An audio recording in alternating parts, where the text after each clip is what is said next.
Bienvenue à tous dans cette nouvelle vidéo de notre chaîne. Aujourd'hui, nous abordons un sujet très intéressant qui suscite de nombreuses interrogations. Pourquoi les Japonais n'aiment pas les étrangers? Ce thème soulève de nombreuses questions et préjugés, et il est important d'en comprendre les nuances avant de tirer des conclusions hâtives.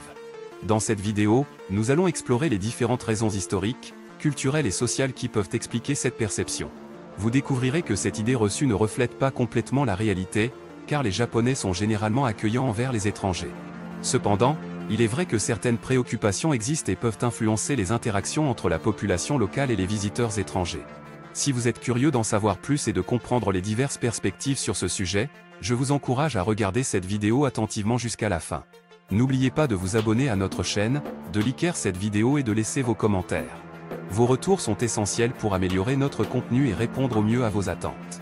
Alors, sans plus attendre, lançons-nous dans cette exploration passionnante sur pourquoi les Japonais n'aiment pas les étrangers. Pourquoi les Japonais n'aiment pas les étrangers? Ah, voilà une question qui suscite à la fois l'intérêt et la perplexité. Les étrangers au Japon se demandent souvent pourquoi ils peuvent parfois ressentir une certaine distance ou froideur de la part des locaux. Est-ce un sentiment réel ou simplement une idée fausse? Dans cet article, nous allons explorer cette question en profondeur, sans tirer de conclusions hâtives.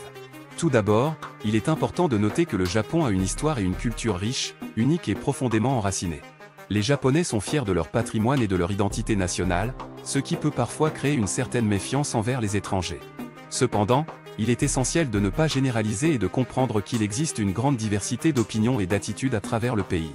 Une des raisons potentielles de cette distance perçue est la barrière linguistique. La langue japonaise est complexe et difficile à maîtriser pour les étrangers.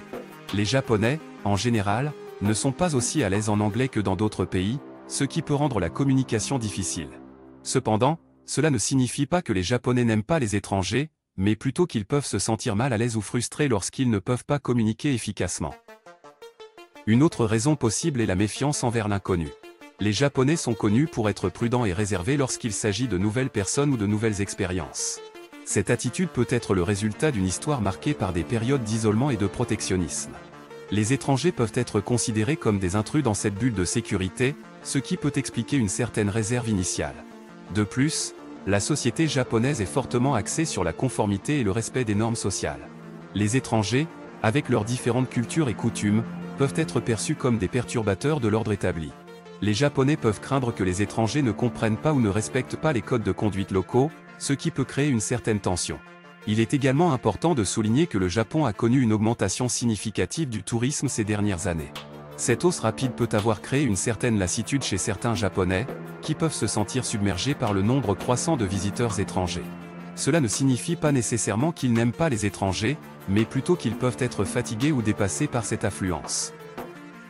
Enfin, il convient de noter que les étrangers ne sont pas les seuls à faire face à une certaine méfiance ou distance envers eux au Japon. Les Japonais eux-mêmes peuvent également expérimenter cette même attitude dans certaines régions ou envers certains groupes.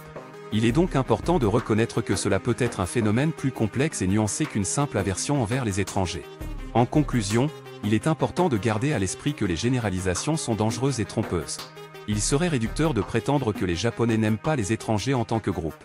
Comme dans tout pays, il y aura toujours des individus avec des opinions différentes et des attitudes variées.